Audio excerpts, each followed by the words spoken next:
Okay dear students, economy को आगे करते हैं कंटिन्यू। आज हम शुरू करते हैं भूमि सुधार, क्योंकि पिछले लेक्चर में हमने देखा फूड सिक्योरिटी। और फूड सिक्योरिटी के क्या चाहिए हमें, फूड कहाँ बनाएगा, कहाँ से बनाया जाएगा फूड।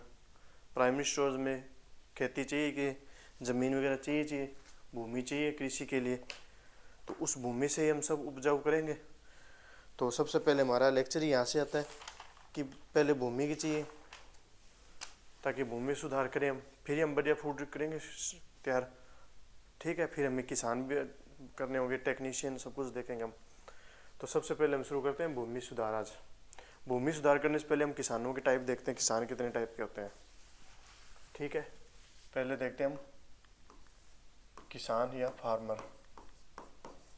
ठीक, किसान में पहले तो ये समझते हैं किसान शब्द का अर्थ क्या है। किसान कौन होता है? जिसके पास कृषि योग्य भूमि हो, कृषि योग्य भूमि हो। ठीक है,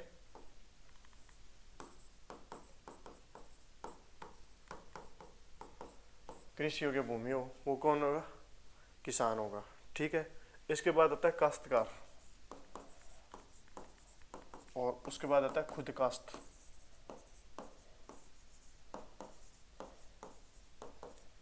खुद काश्तकार, काश्तकार। ठीक है, या खुद काश्त हो गया या खुद काश्तकार। ठीक है, एक बार काश्तकार तो ये होता है कि लीज या किराए पे लेगा भूमि। मान लो किसान है कोई, इसके पास ज़मीन है, कृषि योग्य सिर्फ ज़मीन है इसके पास, इसने क्या कर लीज या पट्टे पे क्या कर ली, इसे किराए पे ले ले, तो यह क्या होगा? किराए काश्तकार होगा। ठीक है, ठेके पे ले ली या किराए पे ले ली। ठीक है, इसको बोलेंगे हम, क्या बोलेंगे? ये काश्तकार। ठेका मतलब किराए पे होता है, ठेके पे लेना। ठीक है, तो ये क्या हो, ये कौन होगा? ये व्यक्ति कौन हो जाएगा? काश्तकार, जो क्या कर रहा है? किराए पे भूमि ले रहा है। किससे? किसान से। खुद काश्तकार क्या होते हैं? ये किसान से, किसी अन्य किसान से नहीं लेते, ये खुद किसान भी होते हैं। ठीक है, ये क्या करते हैं? किसी से ज़मीन नहीं लेते, खुद की ज़मीन ही होती है, और खुद की ज़मीन में खुद ही खेती करते हैं। एक प्रकार से किसान भी हो गए कि इनके पास ज़मीन भी है और खुद ही खेती करते हैं अपनी ज़मीन पे। ठीक है, ये खुद ही क्या करते हैं? खेती करते हैं, खुद के पास ही इनके पास ज़मीन होती है। तो काश्तकार तो क्या करता है? किसी अन्य किसान से क्या करता है? ज़मीन किराए पे लेता है और उस पर खेती करता है या कृषि करता है, एग्रीकल्चर करता है, जो भी। और खुद काश्तकार क्या होता है? किसी से किराए पे नहीं लेता, ज़मीन खुद की है और खुद ही उस पर क्या करेगा? खेती करेगा। तो ये हो गया खुद काश्तकार। ठीक है, आगे देखते हैं। ये किसान के इसमें ये पार्ट हो गए। अब किसान भूमि के आधार पे देखते हैं कि भूमि के आधार पे कितने कितने प्रकार के किसान होते हैं। ठीक है, ये तो मैंने बता दिया खेती के थे। अब भूमि के आधार पे इनके मतलब कितना हिस्सा भूमि के इनके पास आता है, कितने खेत हैं, कितने खेत नहीं है, उसके हिसाब से देखते हैं किसान कितने प्रकार के होते हैं। तो पहले तो हेक्टेयर समझ लेते हैं। हेक्टेयर क्या होता है? एक हेक्टेयर क्या होता है? हेक्टेयर, हेक्टेयर मतलब हो गया कि 100 मीटर इधर जाए, लंबाई में कितने चल गए? 100 मीटर। 100 मीटर कितने किधर चल गए? चौड़ाई में। 1 मीटर लगभग इतना हिस्सा होता है, मेरा हाथ का देखो इतना हिस्सा, ये लगभग 1 मीटर है।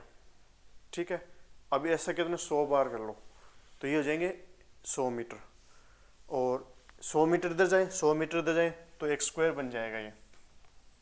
इसको बोलते हैं 1 हेक्टेयर। ठीक है, इसका स्क्वायर फुट में कितना एरिया आ गया?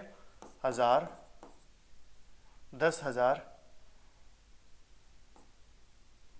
10,000 कितना आ गया? वर्ग मीटर, यस, मीटर स्क्वायर।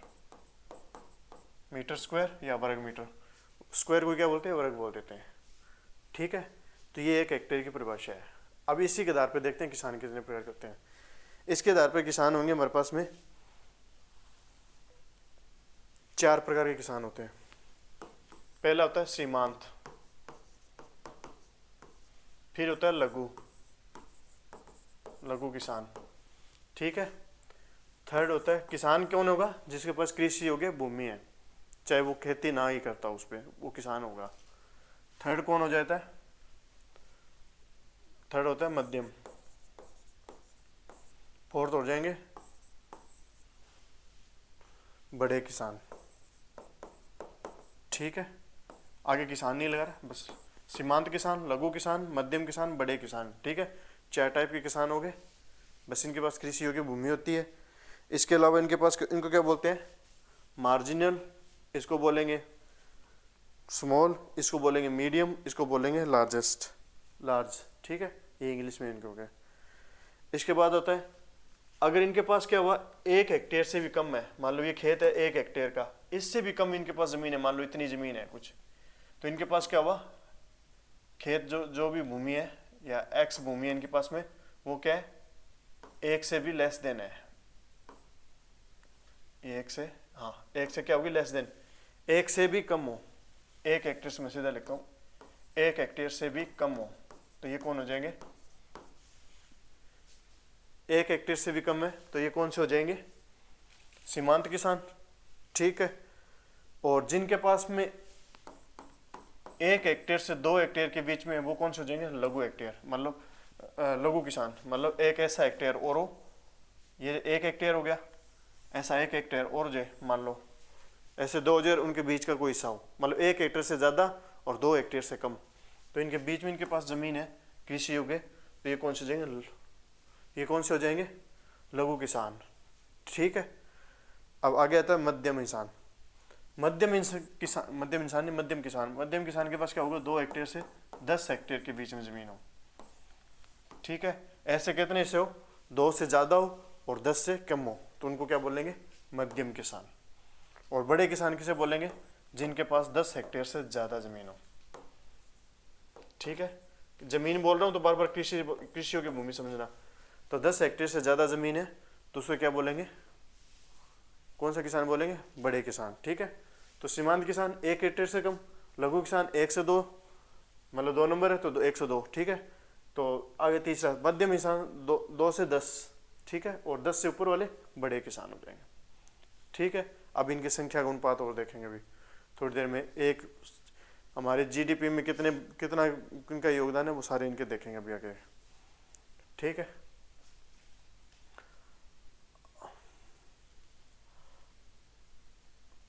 अब आगे देखते हैं हमारे देश की जितनी भूमि है, ये हमारा देश है जो भी है,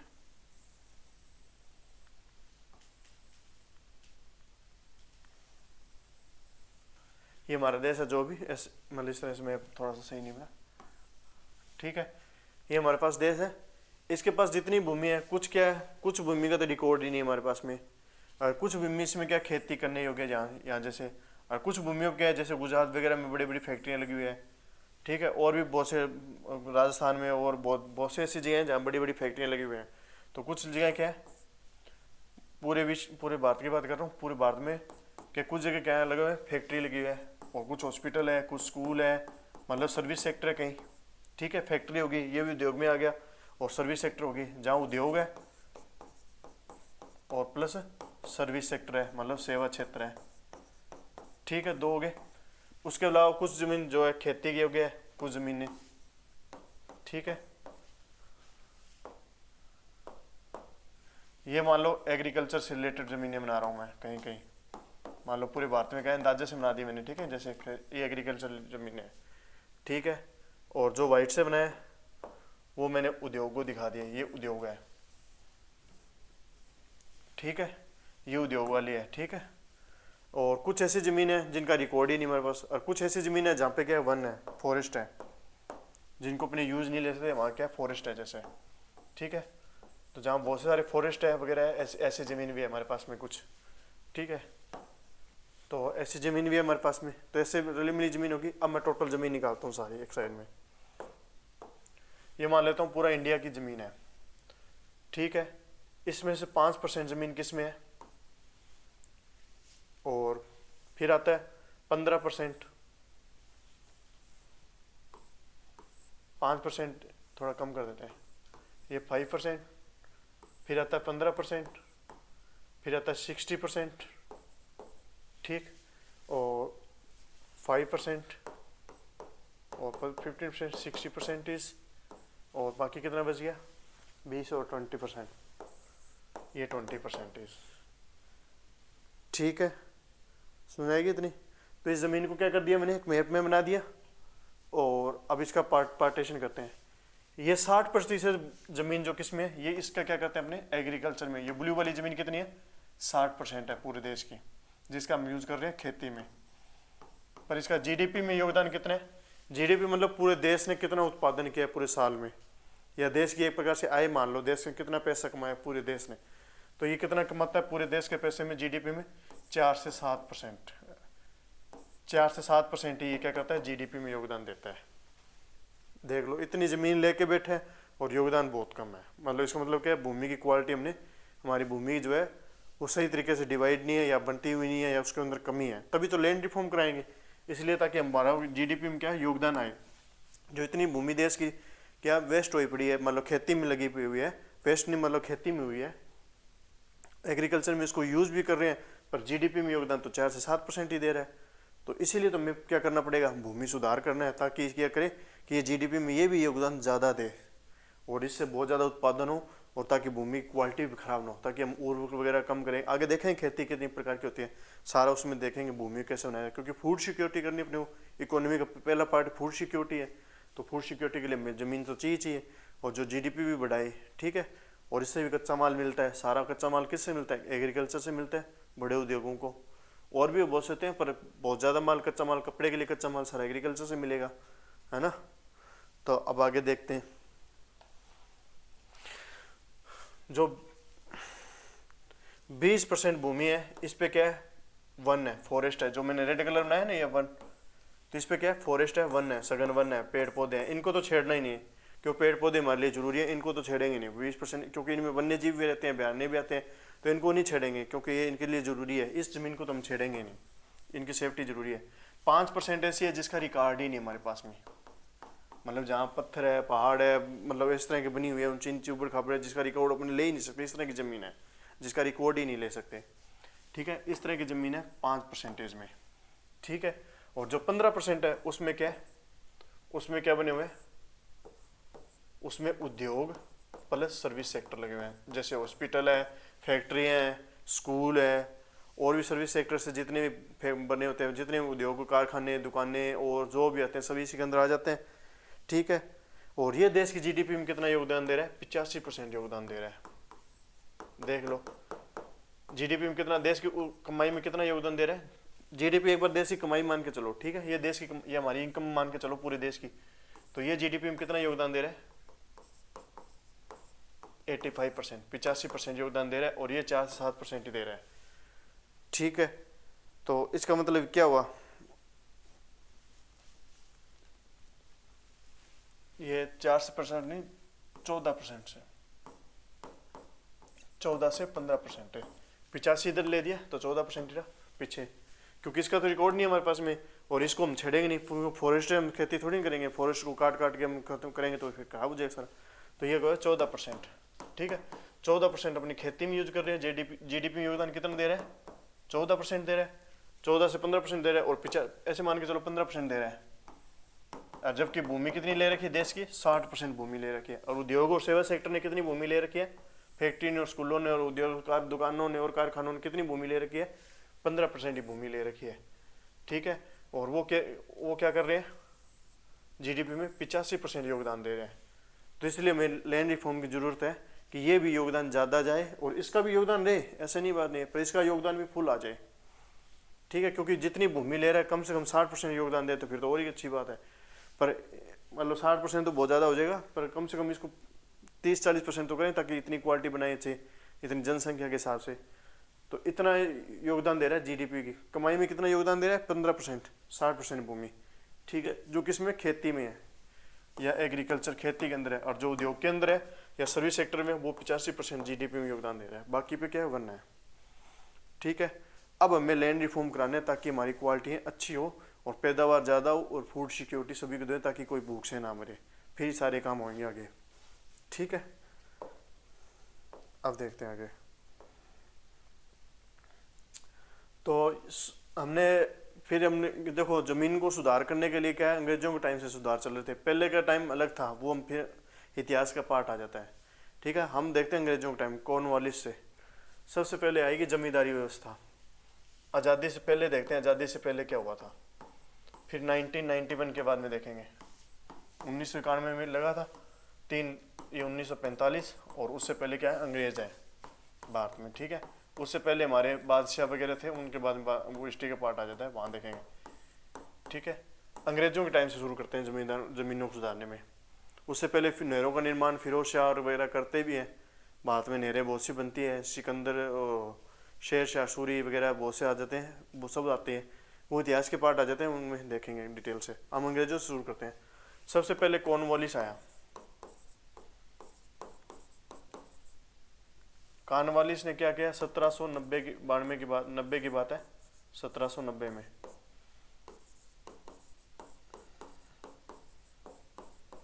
ठीक है, कॉर्नवालिस ने क्या किया, शुरुआत करी है इसमें भूमि सुधारने में।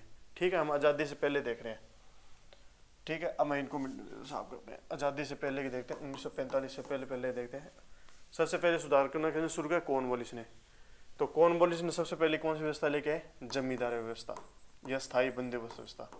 जमींदारी व्यवस्था या स्थायी बंदोबस्त व्यवस्था, आगे जाके इसको स्थायी कर दिया गया था, तब जाके स्थायी बंदोबस्त कहते हैं। इसके अंदर ये कब शुरू हुई, कॉर्नवालिस लेके आया सबसे पहले 1790 में। इसके अंदर क्या था, इसके अंदर क्या है, कोई खेती कर रहे हैं मान लो काश्तकार। ठीक है, जमींदारी से पहले समझते हैं क्या है। देखो, अंग्रेजों का शासन धीरे धीरे हमारे देश में आ चुका था, जमीनें लगभग अंग्रेजों के अंडर में आ गई हैं, क्योंकि अंग्रेजों के हाथ में हो गई। तो अंग्रेजों ने क्या किया, यहाँ के बड़े बड़े व्यापारी थे ना, जितने भी लोग थे, बड़े बड़े मान लोग थे, उन्होंने क्या किया, मान लो ये ज़मीन है बहुत बड़ी। ठीक है, इसके क्या किए, मतलब ये मरबों में, मतलब बहुत बड़े बड़े ज़मीन होते थे, मरबों में टुकड़े होते थे, मतलब बड़े बड़े टुकड़े होते थे ज़मीन के। तो इन ज़मीनों क्या करते थे, पार्ट्स में डिवाइड करते थे ऐसे। ठीक है, पार्ट्स में डिवाइड कर दिए बहुत सारे, और इनकी बोली लगाते थे कि इतनी ज़मीनों से टैक्स इकट्ठा करना है, ये ज़मीन से टैक्स इकट्ठा करना है, कौन खरीदेगा इतनी, मतलब कौन लेगा इसकी जिम्मेदारी, जमीन मतलब जिम्मेदारी कौन लेगा, तभी तो जमींदारी होगी। है कि यहाँ से टैक्स कलेक्ट करना है, तो यहाँ से बोली लगाते थे। तो बड़े बड़े व्यापारी लोग क्या करते थे, ये ज़मीनें जमींदारी खरीदते थे, यहाँ से, यहाँ का ठेका खरीदते थे। ठेका मतलब यहाँ की पावर लेते थे, पर अधिकारी बनते थे, पैसे दे के यहाँ के अधिकारी बन जाते थे। क्या बन जाते थे, ऑफिसर बन जाते थे एक प्रकार से, पैसे दे के। तो क्या बनते थे, अधिकारी बन जाते थे। कौन बनते थे, यहाँ के बड़े बड़े भारत के व्यापारी थे, या जो भी भारत के लोग ही थे, ये क्या करते थे, ये यहाँ का अधिकारी बनते थे कि ए पार्ट की कोई ज़मीन है, उसका टैक्स मैं इकट्ठा करूँगा। यहाँ 500 मरबा ज़मीन है या 600 मरबा ज़मीन है, जितनी भी हेक्टेयर ज़मीन है, वो सारी जिम्मेदारी मेरी है, उसकी सारी वहाँ का सारा टैक्स मैं इकट्ठा करूँगा। ठीक है, और बदले में क्या करते थे, अंग्रेजों को टैक्स देते, अंग्रेजों को पैसा दिया यहाँ का ऑफिसर बनने। ऐसे किसी भी ज़मीन का किसी और व्यापारी आ गया, सेमी ज़मीन पर कोई और व्यापारी आ गया यहाँ से टैक्स इकट्ठा करने के लिए, डी कोई और व्यापारी आ गए, बड़े बड़े लोग आते थे, छोटे लोग तो पहुँच ही नहीं थे। ये क्या करते थे, ठेका खरीदते थे यहाँ से इन ज़मीनों का। किसके लिए ठेका खरीदते, या नौकरी खरीदते थे एक प्रकार से, मान लो यहाँ की ऑफिसर की नौकरी, यहाँ से लगान इकट्ठा करने के लिए, टैक्स लेने के लिए। तो यहाँ से क्या करते थे, ठेका खरीदते थे ऐसे ज़मीनों के, तो खरीद लिए सभी जन। ठीक है, ये होती है ज़मींदारी व्यवस्था। और सरकार क्या करते, ये सरकार, अब मैं सरकार बोलूँ तो अंग्रेजी मान लेना, अंग्रेज क्या करते थे, बोली लगाती थी कि हाँ 500 मरबा ज़मीन है, इसकी ज़मींदारी कौन खरीदेगा। ठीक है, इसकी ज़मींदारी कौन खरीदता है, यहाँ से टैक्स इकट्ठा करना कौन खरीदेगा। कोई कहता है हाँ मैं खरीदूंगा 10 करोड़ देता हूँ आपको, कोई कहता है हाँ मैं खरीदूंगा 20 करोड़ देता हूँ आपको, कोई कहता है 15 करोड़ मैं देता हूँ, मैं यहाँ से लगान इकट्ठा करूँगा, मुझे बनाओ यहाँ का ऑफिसर। एक प्रकार से ऑफिसर की नौकरी खरीदते थे ये। ठीक है, ऑफिसर की जो कुर्सी है वो खरीदते थे पैसा दे के। फिर बाद में क्या होता था, अब यहाँ का अधिकारी बन गए वो, या जमींदार बन गए, मान लो ये ज़मीन का जमींदार बन गए, बाकी मिटा देता हूँ, ऐसे औरों के साथ भी ऐसे ही होगा। तो यहाँ से भी मान लो 500 मरबा ज़मीन आ गई, किसी एक ज़मीन है, और किसी व्यक्ति एक्स ने क्या की, या किसी व्यक्ति एक्स ने क्या की, यहाँ का ठेका ले लिया 500 मरबा ज़मीन का, 500 मरबा ज़मीन का ले लिया ठेका, या 500 बीघा मान लो, मैं 500 बीघा ले लेता हूँ, मरबा ज़्यादा हो गया, 500 बीघा। ठीक है, 500 बीघा ज़मीन का क्या किया इसने, ठेका खरीद लिया। किसी एक्स व्यापारी ने क्या किया, 500 ज़मीन का ठेका खरीद लिया कि यहाँ से लगान मैं कलेक्ट करूँ आगे से। ठीक है, तो अंग्रेजों ने कहा ठीक है लाओ पैसे दो, तुम ज़मींदारी ले लो, ठीक है, उनका काम ठीक है, हमारे अंग्रेजों का काम आसान, मत्था फोड़ी नहीं करना, अपने आप इकट्ठा करेगा। हमारा क्या जाता है, उल्टी की पैदावार ज़्यादा ही होगी, हमें तो वो माथा मारेगा, वही ज़्यादा लगान इकट्ठा करने के लिए ज़्यादा से ज़्यादा यहाँ मेहनत करेगा, ज़्यादा से ज़्यादा यहाँ की मतलब क्या नहरें सड़कें बनाएगा ताकि यहाँ से लगान ज़्यादा इकट्ठा हो। पर ज़मींदारों लोगों ने उल्टा किया अंग्रेजों की उम्मीद के। ठीक है, आगे देखते हैं कैसे किया उन्होंने। ज़मींदारों ने क्या किया, अब एक्स क्या बन गया, यहाँ का ऑफिसर बन गया, ऑफिसर बन गया, या यहाँ का जमींदार बन गया। एक प्रकार से इतनी जमीन 500 बीघा जमीन का क्या बन गया, राजा बन गया। ठीक है, अब इससे मान लो 100 रुपये लगाना आया, मान लो कितना जितना भी लगाना आया, मान लो वाई रुपये लगाना आया, या मैं ऐसे मान लूँ 1100 रुपये लगाना आ गया, अंदाजा ले रहा हूँ, वैसे इतना बीघा बहुत ज़्यादा मैंने लगाना है, मैं 1100 रुपये लेता हूँ। इसके क्या करेंगे, 11 पार्ट्स कर देंगे, 11 पार्ट करेंगे तो कितना हो गया, 100 रुपये हो गए, 100 पार्ट हो गए, मतलब 100 रुपये हो गए, 11 पार्ट करेंगे तो 100 रुपये। तो अंग्रेजों ने क्या किया, जो 10th पार्ट है ना, मतलब 11 ऐसे किए और उसके कितना 10th पार्ट आप क्या करो, हमें दे दोगे लगान के रूप में। अंग्रेजों ने कहा ये कहाँ जाएगा, सरकार के पास जाएगा, अंग्रेजों के पास जाएगा। और जो 1/100 रुपये बच गए ना, मतलब 1/11 हिस्सा जो भी बच गया, ठीक है, ये पार्ट किसके पास जाएगा, ये पार्ट आप रखोगे। मतलब 1100 रुपये में से 1000 रुपये किसके पास चले जाएंगे, अंग्रेजों को दे दिए जाएंगे सरकार के टैक्स के रूप में, और जो 100 रुपये बच गए वो आप रख लो लगान। ठीक है, किसानों से यहाँ से 500 बीघा जमीन का ठेका किसने खरीदा, एक्स जमींदार ने खरीद लिया, ये यहाँ का ऑफिसर बन गया, अब अधिकारी बन गया एक प्रकार से यहाँ का। अब ये यहाँ से क्या कर सकता है, लगान इकट्ठा कर सकता है, कितने बीघों में से, 500 बीघा में से। यहाँ पे जो भी किसान है इन किसानों से क्या करेगा, ये लगान इकट्ठा करेगा। ठीक है, जितना भी लगान इसने इकट्ठा किया है उसका क्या मतलब 1/11 10/11 हिस्सा कहाँ चला जाएगा, सरकार के पास जाएगा। और जो 11वां हिस्सा बचेगा उसके 11 पार्ट करोगे, 10 पार्ट किसको दे दोगे, अंग्रेज को दे दोगे या सरकार को दे दोगे, और जो 11वां हिस्सा बचा वो करो आप अपने पास रख लोगे। ये हिस्सा किसके पास चला जाएगा, 11वां हिस्सा जमींदार रख लेगा। समझ आएगी बात इतनी। ठीक है, ये थी जमींदारी व्यवस्था। पर इसमें घाटा क्या हुआ, अंग्रेजों को उम्मीद थी कि यहाँ से बहुत ज़्यादा ये क्या करेगा, अपना लगान ज़्यादा लेने के लिए क्या करेगा, यहाँ पे पैदावार ज़्यादा कराएगा, ज़्यादा पैदावार कराएगा तो उसको लगान ज़्यादा आएगा, लगान ज़्यादा आएगा तो इसलिए मत्था फोड़ी खुद मारेगा। पर इन्होंने कुछ भी नहीं किया, यहाँ पे कोई भी मत्था फोड़ी नहीं मारी, उल्टी क्या किया, रेट बढ़ा दी। पहले मान लो अगर 100 रुपये पे 1 रुपये 6 रुपये टैक्स लगता था ना, इन्होंने क्या कर दिया, 100 रुपये पे 60 रुपये टैक्स लेने लग गए। इन्होंने काम और ज़्यादा टैक्स मतलब टैक्स ज़्यादा लेने लग गए, पर उल्टी पैदावार तो बढ़ाई नहीं, क्या किया, टैक्स ज़्यादा लेने लगे। टैक्स ज़्यादा लेने लगे तो क्या हुआ, यहाँ के किसान परेशान होने लगे, इसीलिए जमींदारी व्यवस्था क्या बन गई, बोझ बन गई सभी पे। ठीक है, तो जमींदारी व्यवस्था के यहाँ बोझ आया अपने पे। समझ आएगी बात।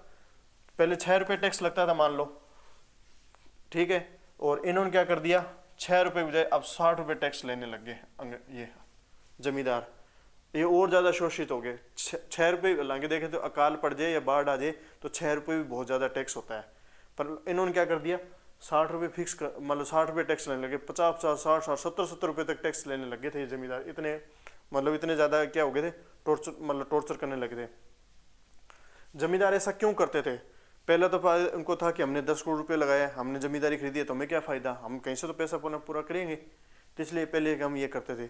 दूसरी बात, ये बात क्या कर दी, कॉर्नवालिस ने 1792 में आगे क्या कर दिया, 92 या 93 में इसको क्या कर दिया, फिक्स कर दिया कि हमारे पास तो भाई साहब इतना टैक्स आना ही चाहिए। अब टैक्स इतना आना ही चाहिए तो इनके ऊपर भी प्रेशर था, ये ज़्यादा टैक्स, मान लो इनके पास 1000 रुपये एक बार आ रहा है ना, तो इन्होंने फिक्स कर दिया कि ये इसीलिए स्थायी बंदोबस्त होता होगी कि स्थायी हो गया था ये, आगे व्यवस्था स्थायी भी कर दी थी। और ये क्या कि हमारे पास टैक्स आना ही चाहिए ज़्यादा से ज़्यादा, 1000 रुपये तो कम से कम आए, इससे ज़्यादा तो बहुत बढ़िया बात है। तो कुल मिला के मानो कि अंग्रेजों ये जमींदारों ने क्या किया, अंग्रेजों को उम्मीद थी कि ये जमींदार यहाँ के मत्था मारेगा और ज़्यादा पैदावार बढ़ाएगा। इसने पैदावार बढ़ाने के बजाय क्या किया, टैक्स की रेट तेज़ कर दी, लगान ज़्यादा तेज़ लेने लग गया। लगान ज़्यादा तेज़ लगा, अंग्रेजों को तो बेशक मुनाफा आएगा, लगान ज़्यादा आने लग गया, ठीक है, पर लगान ज़्यादा आने लग गया और इनको भी फायदा मतलब आने ही था, क्यों 6 रुपये, अब इसका 11 हिस्सा करेंगे तो इनको तो 6 रुपये फिर भी आ ही रहे, तो इनको ये फायदा होने लगा। तो इस चीज़ से क्या हुआ, जमींदारी व्यवस्था से किसको मुनाफा हुआ, एक तो जमींदार को मुनाफा हुआ, एक अंग्रेजों को मुनाफा हुआ। किसान क्या हुए, और ज़्यादा शोषित हुए जमींदारी व्यवस्था में। इतनी घटिया व्यवस्था बन गई थी ये कि लोग यहाँ पे सुसाइड वगैरह भी करने लग गए थे। अपनी पुरानी फिल्म में देखना, उनमें आते हुए कितने जमींदारों का टॉर्चर होता था। एक प्रकार से जमींदार क्या होता था, यहाँ का सामंत ही राजा ही बन गया यहाँ का। अब ऑफिसर है, चाहे दंड का उपयोग करे, चाहे मारपीट का उपयोग करे, कैसे भी उपयोग करे, यहाँ से वो ले सकता है, उसको कोई रोक नहीं सकता। अगर उससे कोई रोकेगा तो अंग्रेज क्या करेंगे, अंग्रेज उसको क्या करेंगे, फिर पनिशमेंट करेंगे, क्योंकि अंग्रेजों का शासन था। तो सरकार जब इसके साथ में है, आज भी देख लो हमारी सरकार जब हमें अलाउ कर देती है, हम जैसा मर्जी करें, हमें कोई नहीं रोकेगा, तो हम तो करेंगे। और अगर मान ले सामने कोई विरोध कर रहा है तो उसमें हमारी सरकार आके सपोर्ट करेगी, या हमारी पुलिस आके सपोर्ट करती है, उसका विद्रोह दबा देती है ना। तो विद्रोह करने के सिस्टम नहीं, विद्रोह कौन दबाते थे, अंग्रेज दबाने लगे। और जमींदारों ने खुल के यहाँ से टैक्स लिया, मतलब टैक्स लिया, लगान लिया, ठीक है। और अपनी इच्छा से लगान लेते थे। धीरे धीरे इन्होंने 50, 60, 70% इतना तक टैक्स कर दिया। कहाँ 6 रुपये, कहाँ 60 रुपये टैक्स लेने लगे थे 100 रुपये की कमाई में भी, ठीक है। 100 रुपये की फसल हुई जिसमें 6 रुपये टैक्स लेना था, 6 रुपये टैक्स लेना था। उल्टी क्या करना था, 200 रुपये की फसल करानी थी इन्होंने। 200 रुपये की फसल करने बजाय 100 रुपये में क्या कर दिया, 70, 60 रुपये कर दिया। तो ये जमींदारों ने इन पर शोषण करना शुरू कर दिया था। तो ये व्यवस्था कहीं कहाँ लागू हुई थी, ज़्यादातर बंगाल में लागू हुई थी भारत का, क्यों, बंगाली सोना चाहिए था हमारा देश का, ठीक है। बंगाल और इधर भारत की, उसे इधर भी लागू हुई थी, कर्नाटका वगैरह में भी, ठीक है। तो ये जमींदार व्यवस्था पहले सुधार की प्रयास किया गया था अंग्रेजों के द्वारा, पर यह असफल हुआ। किसकी वजह, जमींदारों के लालच की वजह से, ठीक है। दूसरी बात, इसके बाद आई रेयतबाड़ी,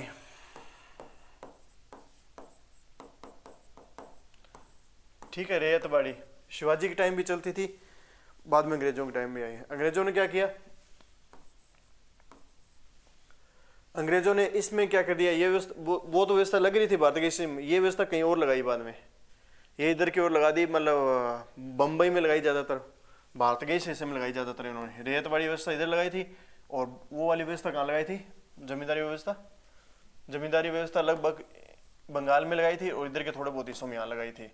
और रेतवाड़ी व्यवस्था कहाँ लगा रहे हैं, रेतवाड़ी व्यवस्था बम्बई में और भी कई जगह लगाई थी। मुख्य सेंटर में बता रहा हूँ, मुंबई में लगाई थी ये, ठीक है। बम्बई, राजस्थान, इधर के और एरिया में लगाई थी। आगे मालवाड़ी और आएगी। ये व्यवस्था तो चल ही रही थी, इसको स्थायी कर दिया, वो तो चल ही रही थी, उस व्यवस्था में कुछ भी दिक्कत नहीं। फिर अंग्रेजों को समझ में आने लगा कि यार जो ऑफिसर बना रहे हैं वो तो ऑफिसर का पद खरीद रहे हैं प्रकार से जमींदार, हम क्यों ना उस पद को खत्म ही कर दे। अंग्रेजों ने क्या किया, जमींदार का पद खत्म कर दिया। अब 500 बीघा, मान लो ये एक्स जमीन है, या 500 बीघा जमीन है, इसका टैक्स पहले कौन ले रहा था, उधर तो जमींदार चल रही थी, जमींदारी व्यवस्था चल रही थी। ये बम्बई में बात करते हैं अपने। अब इनका यार, अंग्रेजों ने देखा कि 500 बीघा जमीन है और इसका टैक्स कौन ले रहा है, मतलब क्यों ना अपने रेट बढ़ा के वो ले रहे हैं, क्यों ना अपने ऐसे करे, जमींदार को हटा के अंग्रेजों को अधिकारी बना दे, किसी अंग्रेज अधिकारी को बिठा दे यहाँ पे, ठीक है। तो किसान से क्या किया, डायरेक्ट ही होगी कनेक्ट।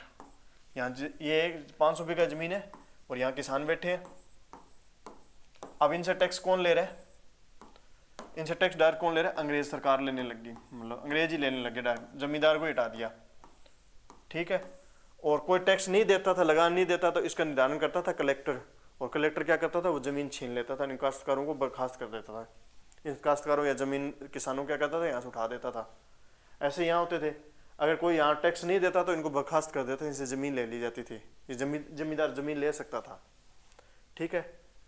अब इसमें भी बात वही आ गई कि इन्होंने भी, अंग्रेजों ने क्या किया, भ्रष्टाचार किया खूब मिलके। यहाँ के अंग्रेज अधिकारी थी, कंपनी थी ऊपर, तो इन्होंने खूब भ्रष्टाचार किया, ठीक है। तो इसमें सेम बात होगी, जमींदार, इसमें कुछ भी फर्क नहीं था। रेतबाड़ी और अंग्रेज और जमींदारी व्यवस्था में कुछ ज़्यादा फर्क नहीं था। बस जमींदार की जगह कौन आने आ गया, अंग्रेज खुद ही अधिकारी बनने लग गए, ठीक है। अंग्रेजों की पोस्टिंग होने लगी। और यहाँ पे अब आगे देखते हैं।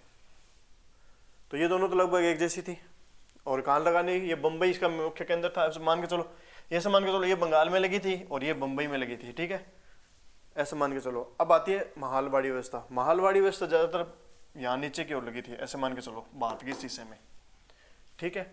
और ये होती है महालवाड़ी,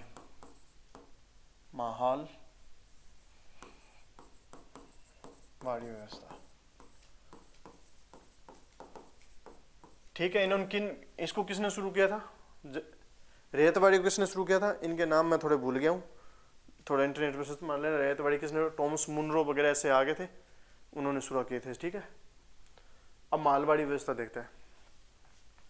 मालवाड़ी व्यवस्था में क्या था मालवाड़ी व्यवस्था के अंदर यह था कि एक गांव लेंगे अपने, पहले क्या कहते 500 रुपये का ठेका बेचा, वो वैसा करते थे। अब उनका कोई जमीन नहीं बेचेंगे, अपने सीधा गांव पे कब्जा करेंगे, क्योंकि खेती कहाँ होती है, ज़्यादा गाँवों में होती है। उन्होंने क्या किया, नगरों में नहीं होती खेती, ज़्यादा गाँव में होती है। अपने क्या करें, एक गाँव को केंद्र करते हैं, गाँव को केंद्र करें, और गाँव का कोई ना कोई मुखिया होगा, सरपंच या मुखिया जो भी होगा। गाँव का मान लो कोई ए मुखिया है, जाहिर सी बात है कोई गांव का मुखिया होगा तो स्वर्ण वर्ग से ही होगा, स्वर्ण जाति से ही होगा, क्योंकि निम्न जाति से तो यहाँ कोई मुखिया बनेगा नहीं। अब इन्होंने भी शोषण करना, क्योंकि स्वर्ण जाति वैसे ही शोषण करती थी, उच्च वर्ग के लोग वैसे ही निम्न वर्ग पे लोग शोषण करते ही थे। तो अब यहाँ पे जाहिर सी बात है कोई स्वर्ण को, अब इन ऊपर से इनको अंग्रेजों की पावर मिलेगी, अब इनका दलितों का और ज्यादा शोषण हुआ इस व्यवस्था के अंदर। मालवाड़ी व्यवस्था दलितों के लिए बहुत ज्यादा शोषणकारी हुई थी, मतलब उनका जीवन और खराब कर दिया था इन्होंने। ठीक है, अब मालवाड़ी व्यवस्था में क्या हुआ था, गांव का कोई मुखिया है ए मान लो, ठीक है, कोई भी मुखिया था गांव का, इस मुखिया क्या कह दिया कि तुम ऐसे करो, पूरे गांव का टैक्स इकट्ठा करो, पूरे गांव का लगान तुम टैक्स इकट्ठा करो और वो लगान हमें दे दो। ठीक है, इसको मुखिया को जिम्मेवारी दे दी, और इसको पावर तो मिलेगी। गांव का किसको ऑफिसर बना दिया इस जमीन का, इस पूरे गांव का मुखिया क्या बना दिया, एक प्रकार से जमीन से लगान लगाने का भी अधिकार दे दिया कि यहाँ से लगान भी तुम भी इकट्ठा करो, और लगान इकट्ठा करके आज हमें दो।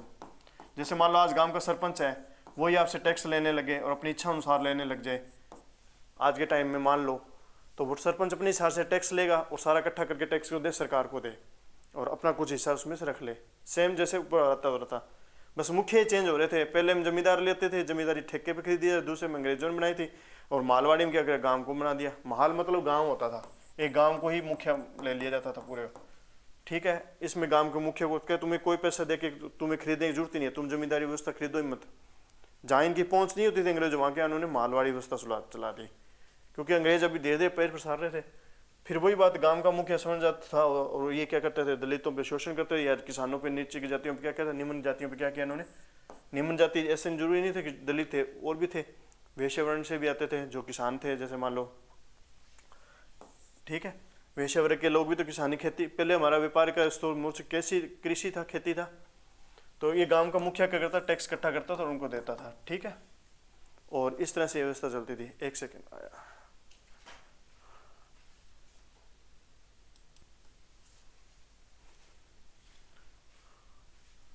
तो मालवाड़ी व्यवस्था ऐसे थी, मुखिया को माल दे दिया गया, इससे पैसे दे के खरीदनी नहीं पड़ती थी जमीनें, मतलब ठेका खरीदने की जरूरत नहीं थी। जमींदार व्यवस्था समझ में आ गई, अंग्रेजी व्यवस्था समझ में आ गई, अंग्रेजी व्यवस्था मतलब रैयतवाड़ी समझ में आ गई, और मालवाड़ी व्यवस्था समझ में आ गई।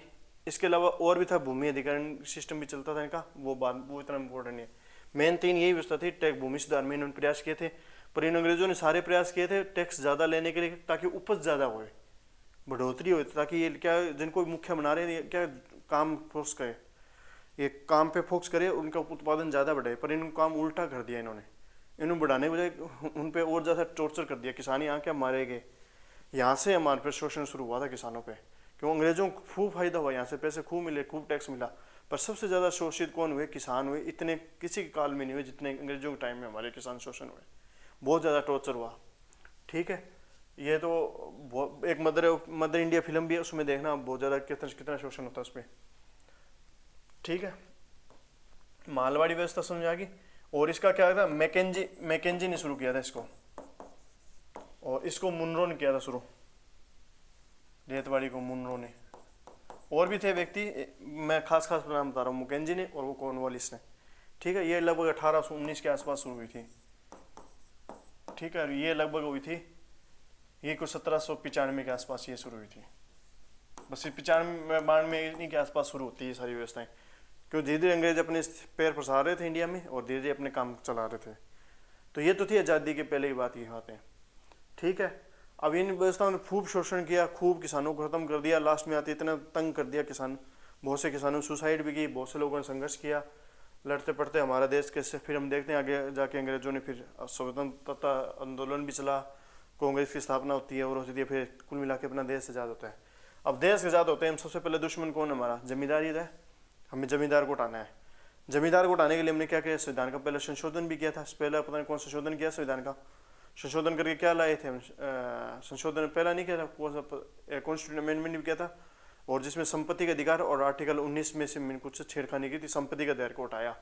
क्यों उठाया, क्योंकि जमीन जब भी कुछ जमींदारी उन्मूलन संबंधी कानून बनाते थे तो ये क्या करते थे, ये बीच में आ जाते थे, ये संपत्ति का अधिकार बीच में आ जाता था, जिससे कोर्ट क्या उस नियम को खत्म कर देता था। क्यों, पैसे लगा के नियम बनाया और कोर्ट ने क्या कर दिया, संपत्ति का अधिकार मूल अधिकार में था उसको खत्म कर, मतलब खत्म में मूल अधिकार का छेड़खानी करेंगे तो सुप्रीम कोर्ट क्या करेगा, उसको कानून को ही खत्म कर देता है, ये ऐसा सिस्टम था। तो बाद में संपत्ति को अधिकार को इसलिए तो उठाया गया था। ठीक है, तो वो बात हम इस थोड़ा पॉलिटिकल साइंस में देखेंगे कैसे था। तो कुल मिला के फिर जमींदार को उठाना था। सबसे पहले हमने क्या किया, जमींदारी उन्मूलन कार्यक्रम चलाया सबसे पहले हटते ही। जमींदार उन्मूलन में ये क्या था कि बस ठीक है, अब जिसकी ज़मीन है उसको ही दे दी जाएगी, जमींदार इनसे अब टैक्स अब लगान नहीं लेंगे, लगान सरकार अपने आप ले लेगी, जमींदारों को हटाएगा जमींदार उन्मूलन व्यवस्था में। ठीक है, फिर दूसरी बात थी जमींदारी उन्मूलन था। फिर काश्तकारी सुधार, अभी बताया काश्तकार कौन था। अब काश्तकारी में सुधार में ये किया गया था, जो काश्तकार कृषि कर रहा है ना, कहीं खेती कर रहा है मान लो, ठीक है, जो मान लो खेती कर रहा है उसको क्या करेंगे, जमीन ही दे देंगे, तुम यहाँ से इसकी खुद काश्त हो जाओ, मालिक ही बना दिया, धीरे धीरे ऐसे करके मालिक बनाया। बहुत से लोगों की संपत्ति क्या जमीनें ली जाने लगी थी। क्यों, खेती तो करते नहीं थे, उल्टे पट्टे पे देते थे। तो दे दे क्या, तुम पट्टे मतलब तुम किसी को मत दो, तुम सिर्फ टैक्स दो और खेती करो, और खूब खेती करो और हमें बस टैक्स दो, तुम्हें बीच में किसी को पट्टे पे या ठेका नहीं देना, हम करें अपने आप संभाल लेंगे जो तुमसे ठेका लेने आएगा। तो काश्तकार में ऐसा कुछ था, और इनका बीमा वगैरह भी योजना वगैरह चलाई गई थी कुछ। ठीक है, तो काश्तकारों की स्थिति सुधारी थी। काश्तकार कौन समझ गए, जो ठेके पे जमीन लेते थे। तो काश्तकारी सुधार क्या था, जमींदार सबसे बड़ा अपना समझ आ गया कि दुश्मन कौन था किसानों का, जमींदारी था।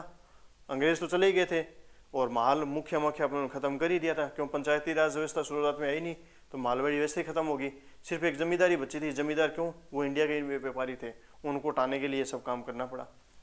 ठीक है, तो जमींदारी उन्मूलन कार्यक्रम चलाए गए, फिर काश्तकारी सुधार चलाए गए। तीसरा था इसके अंदर चकबंदी हकबंदी, ये चीजें चलाई हमने।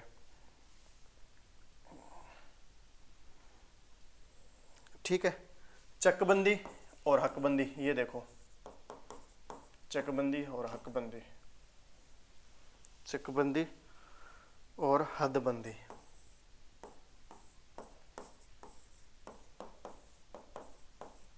काश्त का सुधार हो गया, जमींदार उन्मूलन हो गया, चकबंदी हो गया, हदबंदी हो गया, और उसके बाद सहकारी खेती। ये तीन देखेंगे अभी, सहकारी खेती या सहकारी कृषि, खेती या कृषि एक ही बात है। ठीक है, कॉर्पोरेशन एग्रीकल्चर और हकबंदी, चकबंदी, हदबंदी। देखो एक एक को समझाते हैं मुझे।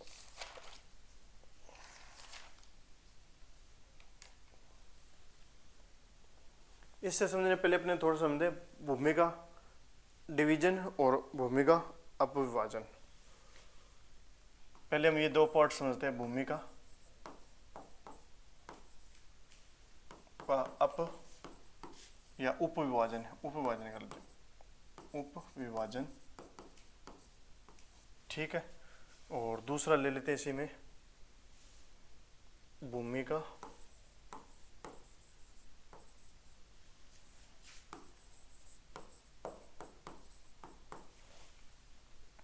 अपखंडन, फ्रैगमेंटेशन। इसको बोलते हैं भूमिका अपखंडन को बोलते हैं फ्रैगमेंटेशन। ठीक है, इसको बोलते हैं सब डिवीजन। अभी समझाते हैं कैसे। मान लो कोई एक्स व्यक्ति है, ठीक है, इसकी मृत्यु हुई, कि उत्तराधिकार नियम था हमारा, इसकी मृत्यु हुई तो इसकी जमीन किस किस को मिलेगी, इसके पुत्रों को मिलती है। शुरुआत में हम देखते आए हैं, ए को मिलती, पुत्रियों को नहीं मिलती थी, पुत्रों को मिलती थी। ए को मिली, बी को मिली, अगर पुत्र नहीं है तो फिर पुत्री को मिलती थी, सी को मिली, ऐसे मिलती थी। ठीक है, अब ये आगे मरे, आगे इनकी मृत्यु हुई तो आगे इनके भी बच्चे होंगे तो इनको मिलती थी। ठीक है, आगे इनको मिली।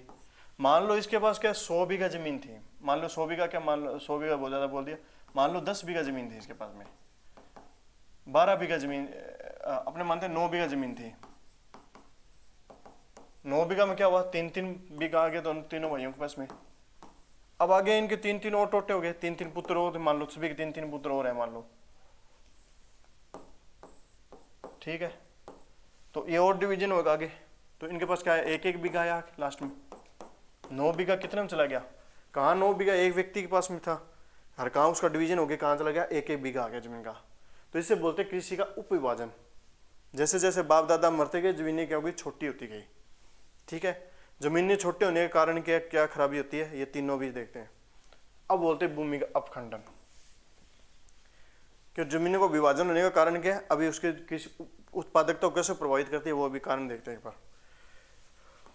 भूमि का अपखंडन, भूमि का अपखंडन क्या, मान लो एक शहर ए है, एक शहर बी है, एक शहर सी है और एक शहर मान लो डी है, और व्यक्ति कहाँ रह रहा है, कोई ई शहर में रहे या ई गांव में रह रहा है, या ये गांव ऐसे मान लो। इन गांव में मान लो इसका खेत, एक खेत यहाँ है, एक खेत इसका यहाँ है, एक खेत यहाँ है, एक खेत यहाँ है, यहाँ 1 बीघा, यहाँ 2 बीघा, यहाँ कोई एक आधा बीघा, यहाँ 5 बीघा है, ऐसे करके जमीन है। कि एक किसान के पास कितनी जमीन है, ये किसान है, इसकी अलग अलग जगह कितनी जमीन होगी, दूर दूर जमीन होगी, ठीक है। इसे बोलते हैं अपखंडन। इसे क्या बोलते हैं, भूमि का अपखंडन। और इसे क्या बोलते हैं, भूमि का सब डिवीजन। सब डिवीजन और फ्रैगमेंटेशन, ठीक है। समझ में आ गया बात, कि भूमि एक जगह ना होकर टुकड़ों में कहीं दूर दूर पड़ी होना व्यक्ति के पास में, ठीक है। ऐसे ये हो गया उपविभाजन, ठीक है। इनमें क्या दिक्कत है, अब ये तीनों अब में समझ में आ जाएगी। अब देखो भूमि के पहले तो है, भूमि है वैसे बनाई, ये बहुत बड़ी भूमि है, ठीक है, समझ आई बात। अब इसमें खेती करेंगे, तो खेती करेंगे तो बाड़बंदी कहाँ करनी पड़ेगी, बाड़बंदी जो भी है इसमें खर्च होती है भूमि, यहाँ लगी बाड़बंदी या घेराबंदी, जो भी करेंगे यहाँ लगी घेराबंदी। पर बीच में तो कहीं घेराबंदी नहीं हो रही, बीच में खुल के खेती हो रही है ना। अब जैसे ये हुआ अप डिवीजन हुआ या फॉर्मेशन हुआ या अपखंडन हुआ या उपखंडन हुआ, जो भी हुआ, इसमें क्या हुई, जमीन टूटी, छोटे से टूटी तो क्या हुआ, फिर बीच में फिर और बाढ़ आ गया, और बाढ़ आ गया। ये प्रकार से अपखंडन उपखंडन एक ही प्रकार है, यहाँ किसी और की जमीन होगी, वहां किसी और की जमीन खरीद भी सकते थे जमीन से। अब देखो जमीन कितनी वेस्ट होगी, क्या इन बाढ़ में तो खेती होती नहीं, घेराबंदी में खेती होती है, तो यहाँ खेती नहीं होती, तो जमीन कितनी वेस्ट और चलेगी। ये छोटे एरिया में तो ऐसे लगती है कि बहुत कम है, पर बड़े एरिया में देखें तो बहुत ज़्यादा बनती है जमीन। यहाँ से एक एक बाढ़ से कितना जमीन कर सकते हैं, 10-10 कुंटल अनाज उगा सकते हैं एक एक बाढ़ से, ठीक है। क्योंकि इस बाढ़ या घेराबंदी को ख़त्म करना है अपने को। तो अब क्या हुआ, जमीनों को इन दोनों तरीकों से क्या हुआ, जमीनों का विभाजन होने लग गया। ये ज़मीन वेस्ट होगी, ये ज़मीन वेस्ट होगी और ये ज़मीन वेस्ट होगी, ठीक है। उल्टी की ये पहले ये तो ज़मीन वेस्ट ही है प्रकार से, पर इसको चलो एक मजबूरी में पशुओं से सुरक्षा करने के लिए करना ही पड़ता है। अब हमने क्या कर दिया, बाढ़ वगैरह लगा दिया। अब आगे जाके और मान लो उसको तोड़ दिया, आगे जाके और टूटी, तो आगे और इसमें बाढ़ बनेंगे। बाढ़ मतलब घेराबंदी बोल रहा हूँ मैं, आगे जाके और घेराबंदी बनेंगे। ऐसे करके क्या हुई, जमीन वेस्ट होने लगी। किस में वेस्ट हो रही है, ज़्यादातर घेराबंदी में, मतलब दीवारें निकालने में जमीन वेस्ट हो रही है। देखो पहले कहाँ खेती की जा रही थी, पहले मान लो ये खाली था, तब मान लो 100 एकड़ में जमीन 100 हेक्टेयर में मान लो जमीन की जा रही, खेती की जा रही थी। और डिवीजन हुआ, जैसे ही हुआ, अब इसमें अगर पूरा मूल्य निकालें तो कितना आ गया, अब मान लो 5 हेक्टेयर 5 हेक्टेयर ही रहेगी, 5 या 7 हेक्टेयर ही रहेगी जमीन, क्योंकि 3 हेक्टेयर कहाँ चलेगी, इस घेराबंदी में खत्म होगी, ठीक है। तो इससे बोलते थे मतलब सब डिवीजन अप डिवीजन में ये जमीन वेस्ट होती है। कहाँ खराब होती है, घेराबंदी में होते हैं, ठीक है। अब देखते हैं कोऑपरेट कृषि में क्या है। नेहरू ने कोऑपरेट कृषि, नेहरू का उद्देश्य था क्योंकि उसने रूस से प्रभावित था, क्योंकि रूस में ऐसे ही होती थी, रशिया से लेके आया था कोऑपरेट कृषि का प्रावधान करता है रशिया था। रशिया क्या करता था, बहुत बड़ी जमीन लेके सरकार खुद कृषि कराती थी, क्योंकि वहाँ पे कौन सी व्यवस्था चल रही थी, समाजवादी व्यवस्था चल रही थी, संसाधनों किसका था, राज्य का था, मतलब सरकार का हुआ करता था। तो नेहरू ने क्या किया, हम भी ऐसी व्यवस्था यहाँ लागू करेंगे, यहाँ बहुत बड़ा खेत होगा और सभी को क्या करेंगे एक साथ, सभी किसानों को क्या करेंगे एक साथ इकट्ठा कर लेंगे, मान लो ये किसी एक का खेत है, ये बी का खेत है, ये सी का खेत है, ये डी का खेत है, ये इन सभी क्या करेंगे, इकट्ठा कर लेंगे। इन सभी इकट्ठा करके कहेंगे तुम ऐसा करो, इस जमीन को खाली कर दो, ये बाढ़ उठाओ यहाँ से, ये घेरा खाली कर दो। ऐसा खाली किया, और भी पास में खेत लगते होंगे तो नेहरू ने क्या किया, और बड़ा कर लेंगे इसको एरिया, ये पास साथ वाली बाढ़ हटा देंगे और एरिया इतना बड़ा कर देंगे।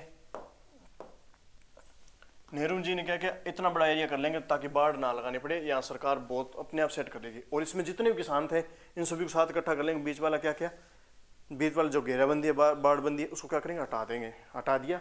अब यहाँ खेती करो, सभी मिल के खेती करो। पर ये क्या हुआ, सक्सेस नहीं हुआ। क्यों नहीं हुआ, क्योंकि लोगों में हमारे यहाँ एकता कभी थी नहीं। दूसरी बात है कि लोगों में मातृत्व लगाव था कि हमारी ज़मीन है, हमारी पूर्वजों की ज़मीन, हमेशा इसका कल को उनको ऐसे भी था कहीं सरकार हमारी ज़मीन हथियार ना ले, ये तरीका अपना के, उनको ये भी डर था। इस डर से क्या किया उन्होंने, और भ्रष्टाचार था ही था, तो इस डर से क्या, कोऑपरेट कृषि इंडिया में कामयाबी नहीं हुई। रशिया में लगी थी पर इंडिया में नेहरू लगाने चाहते थे, जेएल नेहरू यहाँ लगाना चाहते थे पर ये लगी नहीं। तो सहकारी कृषि तो ऐसा प्रयास किया गया था पर कामयाब नहीं हुआ। अब दूसरी बात करते हैं, चकबंदी क्या आती है और हदबंदी क्या आती है। चकबंदी का मतलब ये हुआ, वही बात इस पे आते हैं। ये एक किसान है, मान लो इसका एक खेत यहाँ है, एक खेत यहाँ है, एक खेत यहाँ है, एक खेत यहाँ है ना।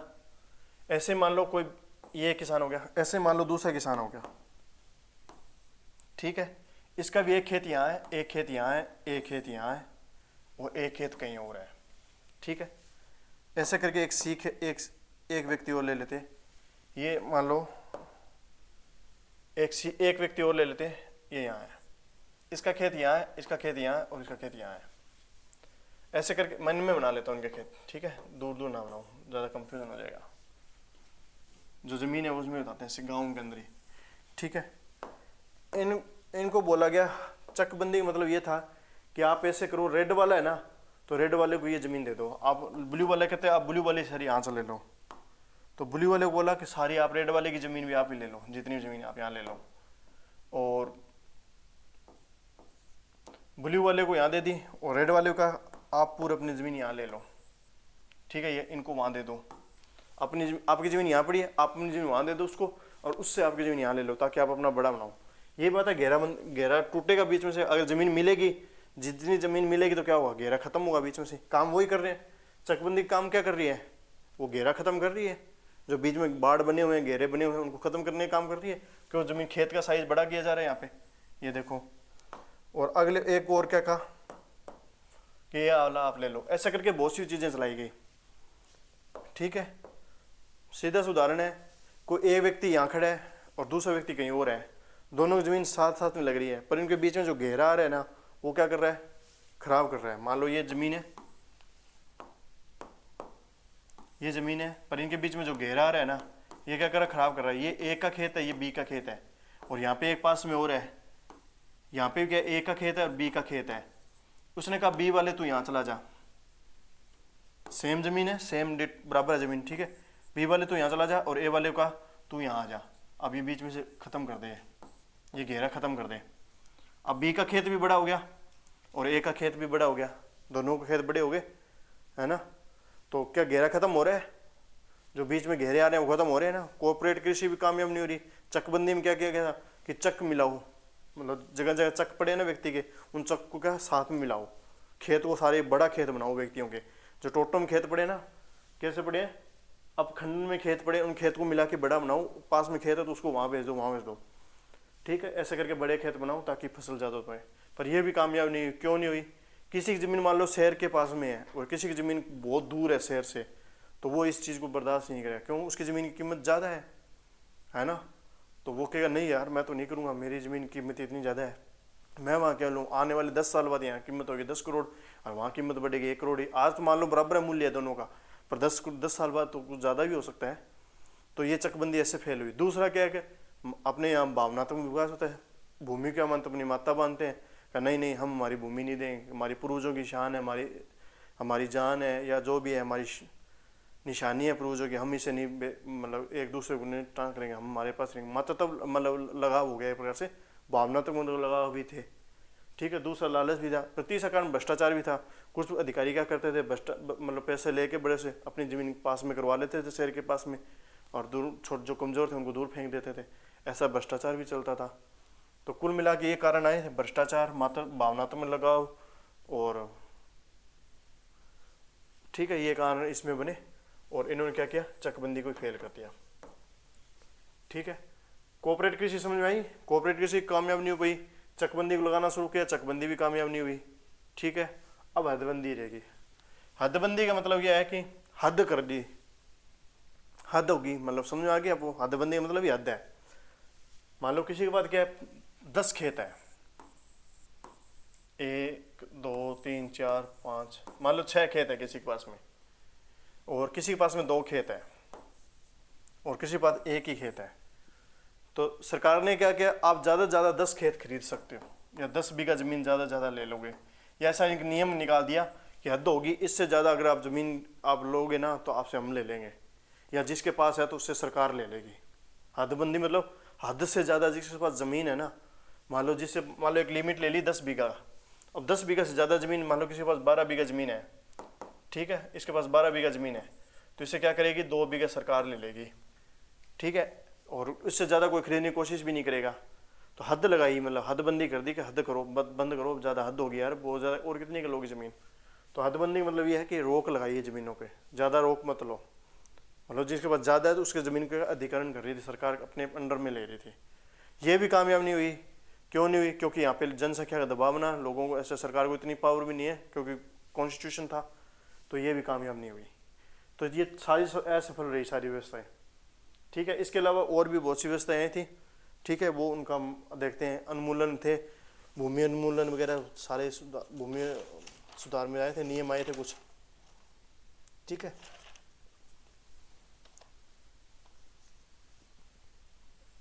भूदान आंदोलन वगैरह और भी चीज़ ऐसे चली थी कि भू का दान, भूमि का दान करेंगे और करेंगे ऐसे। तो हदबंदी समझ आ गया, हद से ज़्यादा जिसके पास ज़मीन है उसकी सरकार ले लेगी। ठीक है, चकबंदी मतलब दूर दूर चक पड़े उनको पास में कर दें ताकि खेती का साइज बढ़े। सरकारी खेती क्या है, सभी लोग किसानों को एक साथ में इकट्ठा करेंगे और उनके बीच में से बाढ़ है जो भी है, जो भी घेराबंदी है उसको उठाएंगे ताकि बड़े लेवल पे खेती हो। तो ये तीनों खेतियाँ कामयाब नहीं। कोऑपरेट खेती समझ आ गई। कोऑपरेट कृषि ये नेहरू का, ये रसिया से लेके आना चाहते थे, नेहरू का रूल था। ठीक है, आज भी अंग्रेजों में तो आज भी करते हैं ऐसी चीज़। ठीक है, हमारे यहाँ नहीं होती। तो सहकारी कृषि समझ आई, कोऑपरेटिव एग्रीकल्चर। हदबंदी समझ आ गई, हद से ज़्यादा। और चकबंदी अलग अलग चक पड़े उनको एक साथ में मिलाना। ठीक है, काश्तकार, काश्तकार कौन है तो उसकी स्थिति सुधारना, बीमा वगैरह बनाना। जमींदार उन्मूलन समझ के, जमींदारों को खत्म करना कि आज के बाद टैक्स सरकार लेंगी, बीच में जमींदार का रोल ही खत्म। जमींदारों को बहुत मुश्किल से खत्म किया, बहुत जोर लगा लोगों को। जमींदार एक प्रकार सामंत ही बन जाते थे, सामंत मतलब एक राजा ही बन जाता था, उसके पास पावर बहुत होती थी जमींदार के उस टाइम में, कोई बोल नहीं सकता था जमींदार के सामने। बहुत मुश्किल से ख़त्म किया। आज भी बड़े लेवल पे पड़े हैं जमींदार, पर बहुत मुश्किल से ख़त्म किया इनको। ठीक है, तो ये इसके सुधार, हमारी भूमि के सुधार चलाए थे। ठीक है, तो भूमि सुधार मतलब पहले तो भूमि को सुधार कर रहे हैं, संरचनात्मक सुधार कर रहे हैं इसमें। अब टेक्निक से सुधार आएंगे। ठीक है, अब ये तो आगे 1991 के बाद में क्या हुआ, कंप्यूटराइज हो गया, इंटरनेट आ गई, टेक्नोलॉजी आने लगी, फिर हमने रिकॉर्ड रखने शुरू कर दिया। अब नए 1991 के बाद नए नए कर चले, वो सारी योजनाएं हम आगे देखेंगे, ई नाम वगैरह बहुत सी योजनाएं आ रही है, वो सारी देखेंगे। ठीक है, आगे एक्ट आते हैं, वो अलग अलग एक एक चीज़ का देखेंगे, वो कानून आते हैं, सारे पढ़ेंगे। ठीक है, भूमि सुधार होगी, हदबंदी होगी, जगह होगी। अब भूमि खेत सुधार दी हमने, खेतों की स्थिति सुधारने की कोशिश की है, पर सारी नाकामयाब रही है अभी तक। तभी तो भारत की अभी तक क्या कृषि इतनी ग्रोथ नहीं कर रही, किसानों की स्थिति अभी भी नहीं सुधर रही। ठीक है, तो ये भूमि सुधार के प्रयास किए गए थे, और कानून आ गए, अपखंडन आ गया, भूमि का सब डिवीजन आ गया। कुछ डाटा होता है वो मैंने आपको बताया नहीं अभी तक, डाटा फिर कभी दिखाएंगे आपको, एक एक योजना में आएंगे, डाटे योजना में उठाएंगे। ठीक है, तो ये इसके सारा यूज था। ओके, अब आगे देखेंगे भूमि के लिए मतलब ने और कृषि कितनी टाइप की होती है, एग्रीकल्चर कृषि होती है। पहले हमें एमएसपी देखेंगे, एपीएमसी देखेंगे, पीडीएस देखेंगे, और भी चीज़ें आएंगी अभी तक एग्रीकल्चर से। ठीक है, उद्योग धंधों में फूड सिक्योरिटी के लिए हमें क्या करना पड़ेगा, सबसे पहले भूमियों को सुधारना पड़ेगा। ठीक है, इसके अलावा टेक्निक सुधार लेके जा रहे हैं, ट्रैक्टर आ रहे हैं नए नए, बड़े बड़े कैंपेन आ रही है, टेक्निक लगाई जा रही है, बीज सुधार किए जा रहे हैं, बीज नए लाए जा रहे हैं। बीज समझ गए, जैसे मान लो बीटी कॉटन का बीज आया है, अब एक नई सरसों का बीज भी आ रहा है जिसके अंदर क्या कोलेस्ट्रॉल हमारे हार्ट में कम होगा।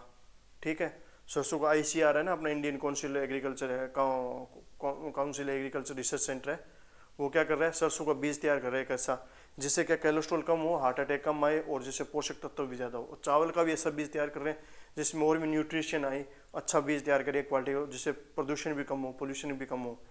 ठीक है, वो खेती में सारे आएंगे, हम बीजों के बारे में पूरी डिटेल से एक एक देखेंगे, जीनोम सीक्वेंसिंग, जीनोम के द्वारा कैसे बीज को कैसे तैयार करते हैं वो सारे पढ़ेंगे। मतलब टेक्निक लगाई जा रही है, अब टेक्निक सुधार भी करें, तकनीकी सुधार करें, बीज सुधार कर रहे हैं मेन तो, दूसरा ट्रैक्टर लाए जा रहे हैं, और भी बहुत सी चीज़ें हो रही है। सरकार भी बैंकों में क्या करी है, उनको KCC वगैरह देती है और करती है, वो सब आएंगी बातें। ठीक है, वो एक एक लेके आएंगे हम, जब वो योजनाओं के साथ आएगी सारी, वो एक एक सुधार हम देख लेंगे। ठीक है, और जो बीज वगैरह की वो आएगी एग्रीकल्चर में आ जाएगी, संविदा कृषि मार्केटिंग कौन सी होती है सारी आएंगी। ठीक है, भूमि सुधार में मैंने ये आता है कि भूमियों कैसे सुधारा हमने, ये सारी भूमि सुधार है। ठीक है, okay, thank you, best of luck.